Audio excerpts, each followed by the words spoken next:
Hola niños y niñas, bienvenidos a un nuevo proceso de filosofía plan común. Este proceso número 12 tiene como eje principal una retroalimentación de los contenidos vistos anteriormente. Por aquello, el objetivo de esta clase será reforzar los contenidos básicos de la filosofía clásica, tanto de Aristóteles como Platón, como vimos anteriormente al inicio del curso. También el objetivo de la clase va a ser relacionar la pregunta de la ontología, o sea, la pregunta por el ser, con su experiencia contemporánea. Cabe destacar que nosotros la clase anterior, el proceso anterior, el número 11, vimos filosofía crítica de Karl Marx, filosofía crítica también de Michel Foucault, filosofía crítica de Friedrich Nietzsche. Es a partir de esto que vamos a dar un retroceso para reforzar los conceptos básicos que trabajamos con anterioridad y también daremos un concepto nuevo que es el concepto Zoe, que es el concepto de la vida natural, ¿no? Para esto vamos a ocupar al personaje Aristóteles y a Platón para definir algunos conceptos.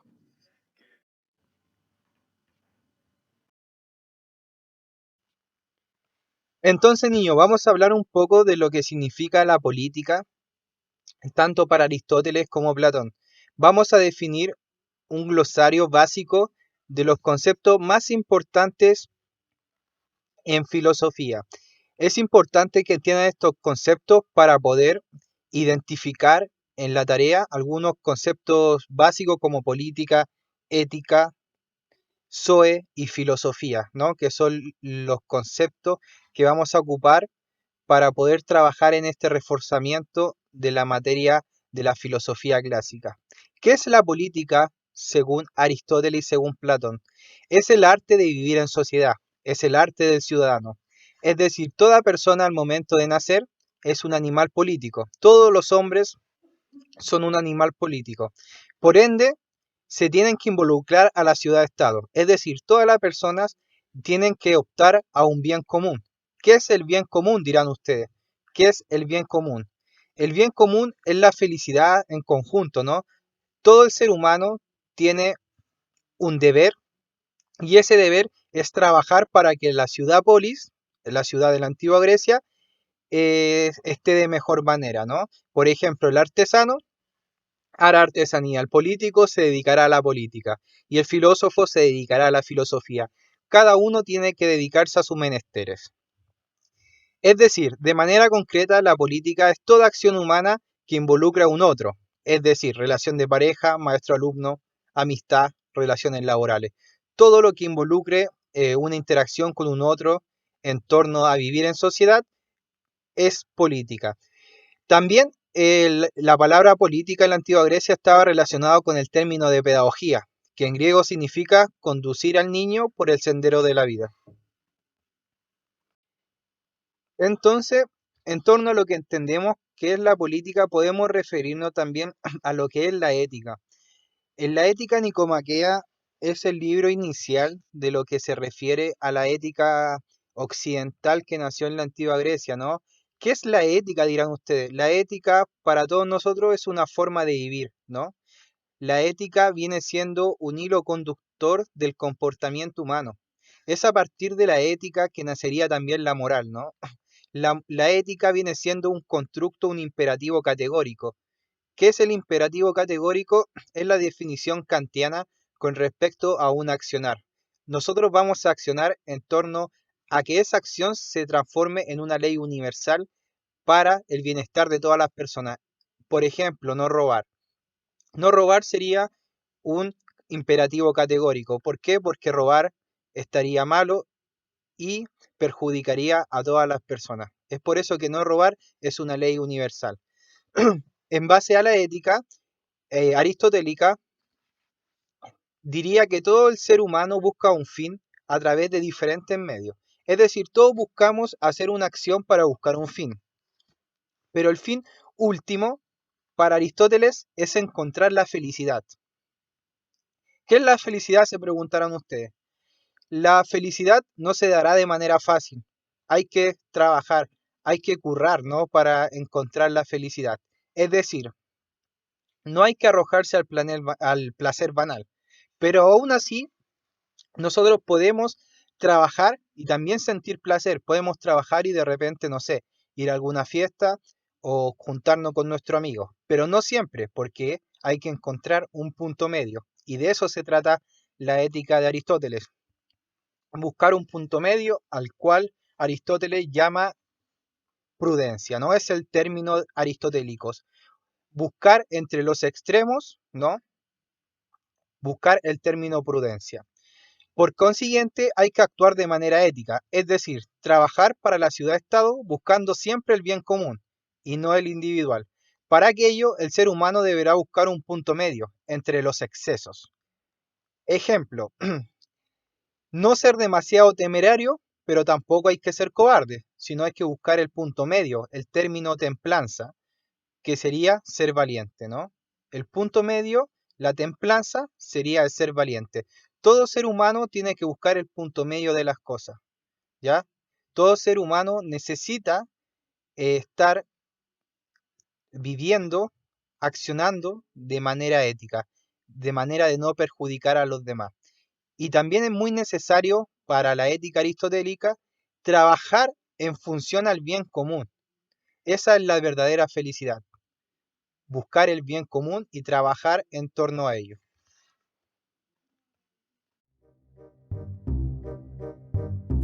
¿Qué tal, entes pensantes? Aristóteles se da cuenta de que hay cosas que las hacemos para conseguir otras cosas y hay acciones que son un fin en sí mismo. ¿Cómo? Muy sencillo. Señor, ¿usted por qué va corriendo? Para subirme al autobús. ¿Y por qué? Para ir a trabajar. ¿Por qué? Para conseguir dinero. ¿Por qué? Para conseguir otras cosas que son importantes para mi bienestar y felicidad. ¿Y por qué quiere usted ser feliz? Porque sí. No hay ninguna razón ulterior. Quiero ser feliz porque sí. Este es un fin en sí mismo. Gracias a Aristóteles y a este señor que acaba de perder el autobús, hemos descubierto que las acciones humanas son medios para conseguir otras cosas en relación a un fin último que es el bien supremo o la felicidad. La ética de Aristóteles es teleológica, es decir, que tiende a un fin. ¿Y cuál es ese fin? Pues esto mismo, la felicidad. Aristóteles cree algo muy básico, y es que una acción es correcta si te hace feliz. Ahora bien, muchas personas confunden la felicidad con la riqueza o el éxito, pero Aristóteles nos demostrará que estas personas están equivocadas. Las personas que están todo el día buscando placeres inmediatos se acaban convirtiendo en una especie de esclavos. Imaginaos cómo sería estar todo el día buscando placeres inmediatos, ahí tumbados en la playa, tomando batidos de coco y teniendo placeres sexuales a todas horas. ¡Ah! ¡Qué horror!, ¿verdad? Bueno, a mí no me miréis, Aristóteles creía que era de esclavos. Otras personas creen que la felicidad es el honor. Aristóteles no está de acuerdo. Para empezar, el honor no es algo que tengas en ti mismo, sino que es algo que los demás te confieren, así que tampoco puede ser la felicidad. ¿Y la riqueza? Una vida dedicada a amasar riqueza es la más absurda e inauténtica. ¿A ti de qué te vale estar en una habitación encerrado con mucha riqueza si no puedes hacer nada con ella? La riqueza en sí misma no tiene ningún valor, no es más que un medio para conseguir otras cosas, así que tampoco puede ser el bien supremo. Bueno, y si no es el placer, ni el honor, ni las riquezas, ¿qué puede ser? Pues aquello que solo los seres humanos sabemos hacer, la actividad intelectual, razonar. Aquí es donde deberemos buscar la felicidad. Si recordáis, Sócrates defendía el intelectualismo moral, identificaba la virtud con el conocimiento. Aristóteles no estará de acuerdo. No basta con conocer qué es el bien. Si queremos ser justos y buenos, tendremos que practicar la bondad y la justicia creando un hábito. Las virtudes éticas y dianoéticas. Si hay exceso o defecto, no hay virtud. La virtud requiere la justa proporción, que es la vía intermedia entre dos excesos. Por ejemplo, ¿cuál es la virtud del valor? Un exceso sería ser muy cobarde. Imagínate que estás jugando al Call of Duty y tienes tanto miedo que te quedas escondido en una esquinita, no haces nada. Eso es un exceso de cobardía. El otro exceso sería ir corriendo a lo loco en medio de todo el mundo sin ningún tipo de estrategia. Eso sería una temeridad. Pues la virtud del valor será el justo medio entre los excesos de la temeridad y la cobardía. Tanto Aristóteles como Platón son filósofos existencialistas que se preguntan por el carácter del ser humano, por la condición del ser humano. ¿Quiénes somos? ¿Dónde vamos? ¿Qué hacemos aquí? Son preguntas ontológicas, es decir, preguntas por el carácter de la realidad. ¿Es real lo que estamos viendo a través de nuestros sentidos? Se preguntará, por ejemplo, Platón en el mito de la caverna. ¿Es real el sentido de continuidad que tenemos con el tiempo? Todas estas preguntas ontológicas por el principio de realidad harían un cimiento a lo que conocemos como filosofía, ¿no?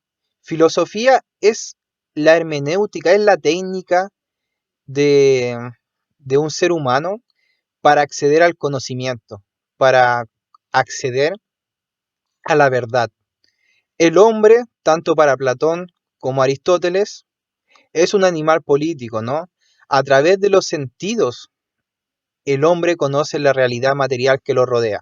A través de nuestra percepción, a través de nuestros sentidos, a través de lo que escuchamos, oímos, sentimos.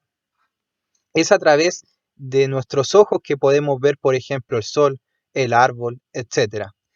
Pero tanto Platón como Aristóteles pensarán que los sentidos muchas veces nos pueden engañar y la concepción que tenemos como conocimiento se puede ver truncada, ya que muchas veces nos puede engañar nuestros sentidos. Alguien nos puede engañar, por ejemplo, y mentirnos. Entonces, para Platón, la filosofía va más allá de lo que nosotros podemos ver en los sentidos. Desde ahí nacería también el concepto de la metafísica, lo que va más allá de lo físico. Para Platón sería el mundo de las ideas. ¿Qué sería el mundo de la idea?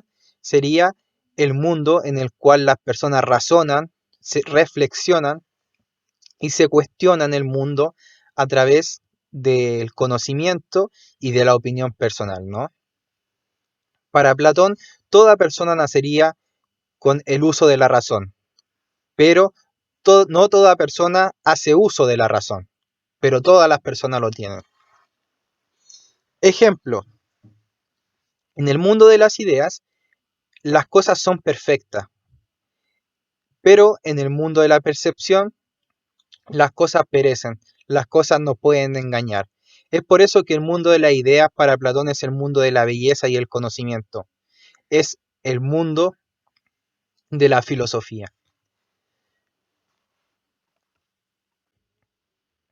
Todos los conceptos anteriormente mencionados ya los hemos trabajado. Ahora es necesario aplicarlos. Para esto es la clase, ¿no? Para que usted también pueda aplicar e identificar estos conceptos y también relacionarlos con la vida contemporánea, con su propia experiencia. Este concepto nuevo que les traigo se llama Zoe. ¿Qué significa Zoe? Zoe en la antigua Grecia se definía como la vida natural, la vida que estaba separada de la vida política. Es la vida del hogar, ¿no? Es la vida natural, es la vida alejada de la ciudad-estado, es la vida que está ligada con la naturaleza, con nuestro instinto. Como diría Sigmund Freud, con la parte del ello del individuo, esa parte que no está contemplada a través de la cultura, no tiene esa conexión con la política, la moral y la ética.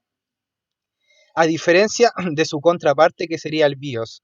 Bios sería la vida política, ¿no? Sería la vida que dice Aristóteles, que todo hombre es un animal político. La Zoe sería la definición de la vida en un estado de naturaleza.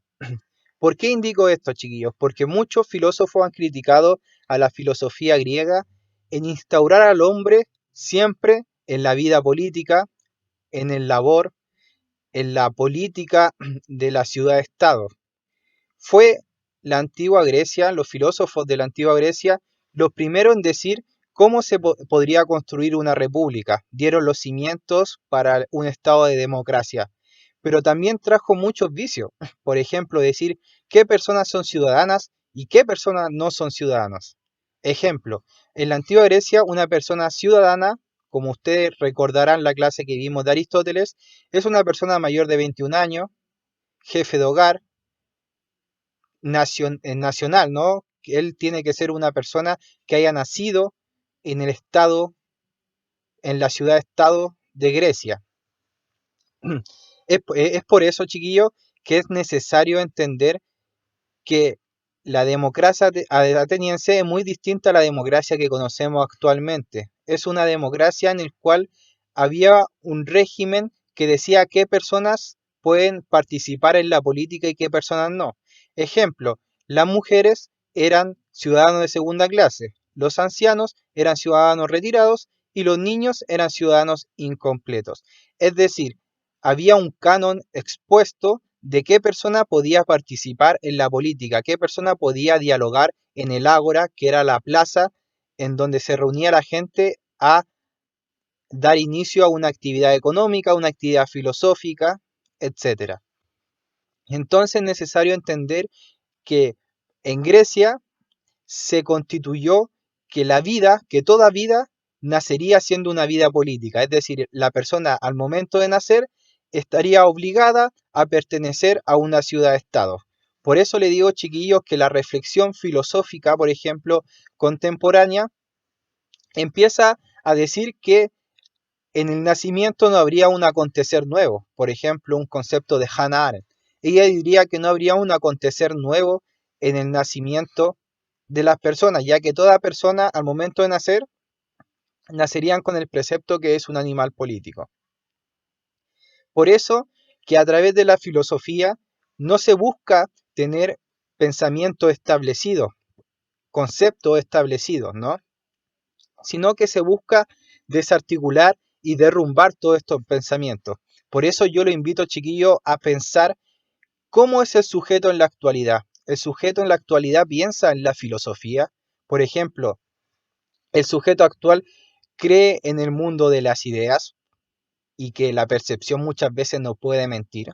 Ejemplo, todo lo que vemos en el celular, todo lo que vemos en Instagram, todo lo que vemos en los libros o en los medios de comunicación, en la tele, en la radio.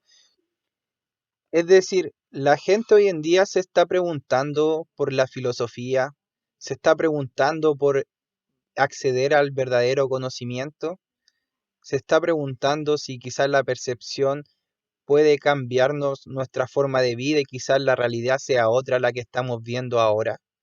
Por ejemplo, todas las personas se preguntan por su propia condición humana, ¿no? Pero no todas las personas reflexionan si lo que estamos viendo es real o no, si la percepción que tenemos sobre el mundo es lo que es realmente real. La filosofía por eso llama a derrumbar los pensamientos establecidos y a reflexionar y replantear al ser humano en la actualidad. Muchas personas hoy en día se han salido a manifestarse porque la condición humana que tienen no les parece. No les parece estar 2 horas en el metro o 3 horas en el metro diaria y trabajar 9 horas y no ver a sus hijos o quizás no ver a sus padres, no tener tiempo de relajación.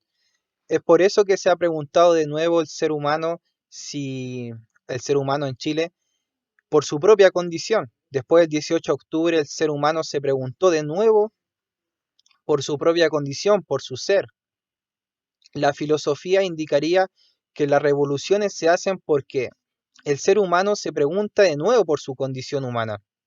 Dice que hay que replantearse todo lo que está sucediendo y reformularlo, ¿no? Reformularlo a través quizás eh, trabajando en la política o trabajando en otra forma de organización para que las personas puedan vivir de mejor manera. Es esa conexión que tiene la filosofía con el ser humano que la hace tan interesante. Por eso yo llamo a reflexionar sobre todos estos criterios y qué relación podríamos establecer con la condición humana actual, tanto en Chile como en el resto del mundo.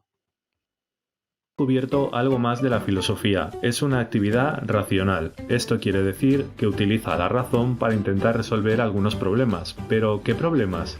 Bueno, si das un paseo por la calle con un niño, verás que hace preguntas continuamente. ¿Por qué hay un perro? ¿Por qué hay que cruzar en verde? ¿Por qué no podemos comprar aquello? Un niño es un inmenso mar de preguntas. Quieren saber el porqué de todas las cosas. Los filósofos también se hacen preguntas de este tipo, pero en vez de preguntarse como los niños el porqué de cosas particulares, quieren saber el porqué de todo, por qué existe el mundo, por qué debo actuar bien o por qué las cosas son como son. ¿Y cómo surge? Ya hemos hablado algo de los antiguos griegos. Estos también se preguntaban el porqué de las cosas y para responderse a sí mismos tenían unas historias llamadas mitos. En esos mitos aparecían dioses, héroes, bestias y lugares mágicos y servían para explicar el porqué de las cosas. ¿Por qué existe el mal en el mundo? Porque una mujer llamada Pandora abrió la caja que no debía. ¿Por qué los seres humanos tienen inteligencia? Porque Prometeo se la robó a los dioses. ¿Por qué existe la Tierra? Porque los titanes la hicieron. Y así tenían una respuesta para todo. Los mitos eran su religión, su explicación de los diferentes porqués. Sin embargo, algunas personas en esa época no se conformaron con esas respuestas. Querían buscar otras, algo que fuese menos fantástico, digamos. Querían respuestas que fueran racionales, es decir, que tuviesen algún fundamento y que no diesen nada por supuesto de antemano, como por ejemplo la existencia de poderes sobrenaturales en la naturaleza. Esas personas fueron los primeros filósofos. Ya hemos dicho que la filosofía busca responder todo lo que concierne al ser humano de manera racional, pero para llevar a cabo semejante tarea debemos ser sistemáticos y agrupar los diferentes temas que tratemos en diferentes áreas, como en cualquier otro saber. Por ejemplo, tomemos las matemáticas. Podemos dividirlas en aritmética, álgebra, geometría o estadística, por nombrar algunas. Cada una de ellas se encarga de estudiar algo diferente, aunque todas forman parte de un conjunto mayor, que es el de las matemáticas. En filosofía se trabaja de manera parecida. Dependiendo de qué preguntas intentas contestar, podemos dividirlas en diferentes áreas, a grandes rasgos en metafísica. Se pregunta por los fundamentos de nuestra realidad. Algunas preguntas metafísicas podrían ser: ¿tiene algún sentido nuestra existencia? ¿Qué es lo real? ¿Hasta qué punto es real el mundo virtual? Epistemología. Se pregunta por el fundamento, la naturaleza y los límites de nuestro conocimiento. ¿Qué es el conocimiento? ¿Qué cosas puedo conocer? ¿Cómo puedo estar seguro de que lo que conozco es cierto? ¿Podemos formular enunciados universales? Lógica. Esta rama de la filosofía se pregunta por las leyes del pensamiento y por el razonamiento correcto. La lógica se aplica a campos muy variados, desde resolver crímenes hasta informática, y una parte de ella se dedica a identificar falacias. Ética. Estudia qué es el bien y el valor de nuestras acciones. Una rama de la ética llamada ética aplicada aborda temas de gran interés social como el sexismo, las desigualdades económicas, el estatuto moral de los animales, la migración o el medio ambiente. Estas eran las ramas principales de la filosofía en su nacimiento. Con el paso del tiempo, los filósofos se fueron especializando y se fueron haciendo necesarios nuevos campos en los que investigar, por lo cual aparecieron nuevas ramas, como por ejemplo estética, que indaga acerca de la esencia de la belleza, con preguntas como ¿qué es la belleza o qué es el arte? Filosofía política, se pregunta por los fenómenos relativos a todo lo que tiene que ver con la vida en comunidad, en la polis. La forma en que nos organizamos socialmente, se hace preguntas como ¿cuál es la mejor forma de gobierno? Filosofía del lenguaje. Investiga el origen del lenguaje, su simbolización, la relación entre lenguaje y pensamiento. Algunas preguntas podrían ser: ¿necesitamos las palabras para pensar? ¿Podemos pensar mejor si aprendemos más conceptos? Filosofía de la mente. Se interesa por todo lo que son fenómenos mentales, como por ejemplo, ¿qué es la conciencia? ¿Existe la inteligencia artificial? ¿O puede pensar una máquina? Filosofía de la ciencia. Reflexiona sobre los fundamentos y naturaleza de las ciencias. Algunas preguntas que se hace serían: ¿qué constituye una ciencia? ¿O qué diferencia el método científico y filosófico? Estas son algunas de las ramas de la filosofía más famosas, pero podríamos citar muchas más. más filosofía de la religión, del derecho, de las matemáticas. De hecho, podríamos hacer filosofía prácticamente de cualquier cosa. Esto nos da una característica muy importante de nuestra disciplina, y es que allí donde se puede preguntar, se puede hacer. Podemos entender entonces que la filosofía no es una ciencia que está estancada, no es una ciencia que está en pausa y que se vio hace muchos siglos atrás, sino también se está viendo ahora. Cada vez que el ser humano se pregunta por su condición, cada vez que nos hacemos una pregunta de por qué estamos aquí, a dónde vamos, quiénes somos, la filosofía se hace presente.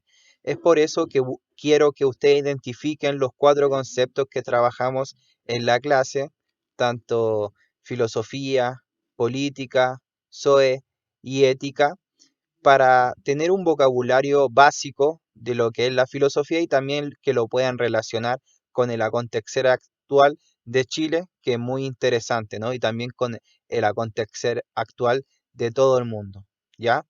Eso, chiquillos. Por favor, hagan el ticket de salida y la tarea de filosofía del proceso número 12. Les mando un beso y un abrazo a todos. Cuídense mucho.